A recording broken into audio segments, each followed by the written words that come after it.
02:04 a.m., Southwest Houston, Bissonnette Street. The flashbang detonated before the door finished moving. 3 Houston SWAT operators were already through the rear entrance of El Miridor Social Club before the smoke cleared. Another 4 came through the side. ATF agents held the perimeter. K-9 units waited at the vehicle staging area 60 yards back. Inside, a card room, a back office, and 9 men who had no time to reach for anything. What agents pulled out of that building over the next 4 hours? $352. Zerozo in shrink-wrapped cash, 47 firearms including 6 machine pistols, and enough documentary evidence to indict a Gulf Cartel distribution cell was the culmination of what federal prosecutors would later call Operation Closed Register. This is how it started. Retention tant zivro. 30 hook resolution tease. The trigger wasn't a wiretap. It wasn't a confidential informant. It wasn't a years-long undercover operation. It was a patrol officer who noticed the same 3 rental SUVs too many times at a social club that never seemed to have enough patrons to justify them. That observation, logged on a Tuesday night, November 2025, eventually put 9 men in federal custody and pulled back the curtain on a street-level Gulf Cartel logistics cell operating out of a members-only Domino Hall in Southwest Houston. The question agents kept returning to, even after the raid: how long had it been running? The answer, when it finally came, was longer than anyone expected. El Miridor Social Club opened in 2017, 2,000 square feet on a commercial strip in the Gulfton neighborhood. The front room had 4 domino tables, a card table, a flat-screen television mounted near the ceiling, and a small counter where coffee and soft drinks were sold. The membership fee was $40 a year. Posted hours were noon to midnight, 7 days a week. On paper, it served the neighborhood's working-class Latino population, retirees, shift workers, men who needed somewhere to go after a long week. It had a business license, it paid its utility bills, it had never been cited for a code violation. The back room was different, separated from the front by a reinforced interior door, described in ATF search warrant documents as a steel core door, with commercial-grade deadbolt inconsistent with the building's general construction level. The rear space served as an informal staging bank for the cell, weekly courier handoffs, cash arriving in quantities no card game could account for, a false back wall that, when opened, revealed a ventilated storage cavity containing the firearms. None of this was visible from the street. That was the design. I went through the case file once it became public record. The ATF affidavit alone runs 41 pages, and one detail kept nagging at me. The cell had been operating in some form since at least 2021. It ran through the tenures of multiple law enforcement initiatives, specifically targeting Gulf Cartel infrastructure in the Houston metro area. It didn't hide from those initiatives. It simply didn't look like what they were looking for. Retention note point 4. 00 Stakes Bend, Houston Police Department Officer Darnell Abubakar was working a routine patrol shift on the evening of November 18, 2025, when he first logged the vehicles. He was not looking for anything specific. He had responded to a noise complaint 2 blocks from El Mirador at approximately 10:40 p.m. and was returning to his unit when he passed the club's side parking area. 3 black Chevrolet Tahoes, identical trim level, identical color, were parked in a row. Rental plates, he ran them out of habit. All 3 registered to the same rental agency. All 3 checked out clean. No flags, no warrants. He logged the plate numbers in his incident notes for the noise complaint and drove on. 12 days later, responding to a separate call on the same street, he passed El Mirador again. Different night, different time, 11:15 p.m. The same 3 Tahoes were back. Same parking configuration. He checked his previous notes, same plates. He flagged the observation to his sergeant. The sergeant forwarded it to the Southwest Patrol Division's intelligence liaison. The liaison, Task Force Officer Priscilla Fontaine, assigned to an HPD ATF joint task force, recognized the potential significance within 48 hours. 3 identical rental vehicles returning to the same location on a regular schedule. A social club that, cross-referenced against city business records, showed no liquor license, no food service permit, and an electricity consumption rate roughly 3 times what a small social hall of its type typically generated. Fontaine submitted a formal request for extended surveillance authorization on December 4, 2025. What they found over the next 6 weeks rewrote the scope of the investigation. The surveillance team, 2 rotating pairs of plainclothes officers and 1 fixed camera installed with a court order on a utility pole across the street, documented the pattern in detail. The Tahoes arrived between 10 and 10:30 p.m. on Tuesday and Friday nights. They stayed between 40 minutes and 2 hours. They never arrived together. Arrivals were staggered by 15 to 20 minutes. Club's front room showed minimal activity during those windows, rarely more than 4 or 5 men at the domino tables. When the vehicles left, they left the same way. This wasn't a card game. Card games don't run on a schedule this precise. The surveillance data was presented to ATF Special Agent in Charge Tomas Wierzbicki on December 29, 2025. His assessment: the pattern matched a known Gulf cartel protocol for cash staging and courier handoff. Cartel logistics cells operating in American cities had long favored legitimate-looking social spaces for this purpose. Pool halls, barbershops, social clubs. The key operational advantage was that member-only designations gave them a legal basis to exclude law enforcement walk-ins without warrants. The question Wierzbicki's team needed to answer: what was moving through that back room? Here's what most people assume about federal drug trafficking investigations: that there's one big break, a single moment when everything clicks. The evidence from Operation Closed Register tells a different story. This one built through accumulation. Small data points, cross-referenced over weeks until the picture became undeniable. Forensic analyst Yolanda Semenyaka began pulling utility records and cross-referencing against comparable businesses in early January 2026. The electricity anomaly Fontaine had flagged turned out to be consistent, not a spike, but a sustained baseline load running 24 hours a day, 7 days a week. The kind of draw you get from climate control systems running continuously. Specifically, the kind of draw from a purpose-built storage environment with humidity and temperature management, firearm storage, or product storage. Either way, something that needed protecting from Houston's climate. A confidential source, identified in court documents only as CHS-7, made first contact with the task force on January 14, 2026. CHS-7 had prior knowledge of Gulf cartel distribution infrastructure in southwest Houston. CHS-7 confirmed that El Mirador had been used as a cash staging point for a cross-border logistics network since approximately mid-2021. The network moved product north through a series of stash houses. Cash moved back south through the same courier infrastructure. El Mirador was the last domestic aggregation point before funds were bundled for cross-border transfer. For attention, conch point.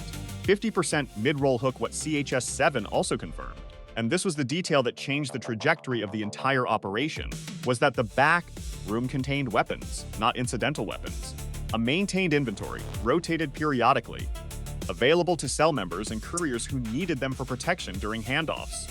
That information shifted Operation Closed Register from a financial crimes investigation to a Title 26 weapons case running concurrent with drug trafficking charges. It also raised the stakes for how the eventual takedown would need to be executed. A location with an unknown quantity of firearms, a reinforced interior door, and 9 potential occupants during active courier hours was not a situation for a standard knock-and-announce warrant service. ATF Special Operations and Houston SWAT began joint planning on January 22, 2026. The planning process hit its first serious obstacle on February 3rd. The architectural drawings on file with the city for El Mirador's building were from 1987, predating 2 separate renovation permits and a partial rebuild following a 2009 plumbing incident. The team didn't know the actual interior layout of the back room or the precise location of the false back wall. Executing a dynamic entry into an unknown floor plan with a potential armory on the premises carried significant risk. The solution came from an unlikely source. A former HVAC contractor who had worked on the building's ventilation system in 2019, located through business license records, agreed to speak with investigators. He had serviced a climate-controlled storage cavity behind the back office. He remembered it because the job had been unusual. The client specified high-grade humidity seals and an independent electrical circuit, both uncommon requests for a social club. He had also, as part of the job, photographed the space for his own work records. Those photographs gave the tactical team what they needed. Put yourself in Wierzbicki's position for a moment. You have location intelligence, utility anomalies, surveillance data, a confidential source, and contractor photographs. You know the layout, you know what's in the room, you know when the cell is most active.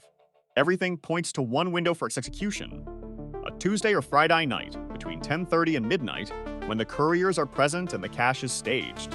The decision to move wasn't difficult. What was difficult was choosing to move before additional network connections could be fully mapped. This is worth saying plainly. Federal task forces face a structural tension in cases like this one. Wait longer, map more of the network, and you risk compromise. One informant gets burned, one patrol officer asks one wrong question, and 9 months of work evaporates. Move early, and you close the street-level cell but leave the upstream logistics intact. Operation Closed Register chose the bird-in-hand option, 9 arrests versus a wider network.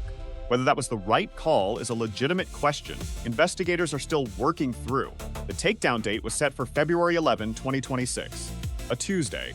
Surveillance confirmed courier vehicle arrival at 10:08 p.m.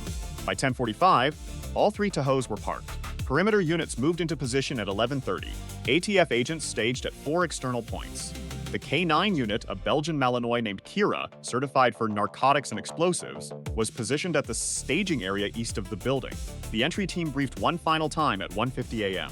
7 SWAT operators, 2 ATF special agents embedded with the entry team. Entry through the rear door, the weakest point in the building's exterior, with simultaneous announcement at the front. At 2:12 a.m., the surveillance camera across the street showed no movement at the front of El Mirador. Interior lights were on in the back. The domino tables in the front room were unoccupied. At 2:14 a.m., the rear door came off its frame. The flashbang cleared the card room in under 4 seconds. The first 2 operators through identified 5 individuals seated at a folding table. Hands visible, no weapons drawn. The second pair broke left toward the back office, where a 6th individual was present at a desk. The reinforced interior door between the front room and back was standing open, an operational detail that had not been certain in advance. Through it, 3 more individuals were visible in the front room, already compliant, hands up, no shots fired, no injuries. 9 individuals in custody within 90 seconds of entry. What agents found during the subsequent search took 4 hours to fully document. The felt-covered poker table in the card room became, in the ATF's evidence photographs, the staging surface for what was recovered, $352, since Uzizo in United States currency, predominantly in $50 and $100 denominations, bundled in shrink wrap and organized in stacks. Field agents counted it twice, the number held. The false back wall, accessed by a pressure latch behind a pegboard panel in the back office, opened onto a cavity approximately 6 feet wide, 4 feet deep, and 7 feet high. Inside 47 firearms. The manifest, as subsequently cataloged by ATF for forensic examiners, included 6 machine pistols with modified fire control groups, 14 semi-automatic handguns, 9 AR platform rifles, and 18 additional long guns of various configurations. Approximately 400 rounds of ammunition in multiple calibers were stored in sealed plastic cases on the cavity floor. Kira alerted twice during the search, once at a floor panel in the card room and once at a rear exterior wall. Both locations yielded evidence. The floor panel concealed a waterproof document case containing what agents described as courier manifests and a partial ledger. The exterior wall alert led to a secondary cache of 11 additional handguns embedded in the wall cavity that had not been part of the main armory. Total firearm count, 58. The 9 individuals taken into custody ranged in age from 26 to 51. Federal charges filed in the Southern District of Texas on February 13, 2026, included conspiracy to possess with intent to distribute a controlled substance, conspiracy to possess unregistered machine guns, and money laundering conspiracy. 4 of the 9 were identified in subsequent indictment documents as direct cell members. 3 were couriers.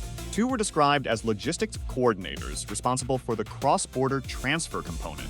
What's most surprising about this case isn't the scale of the seizure, it's the longevity.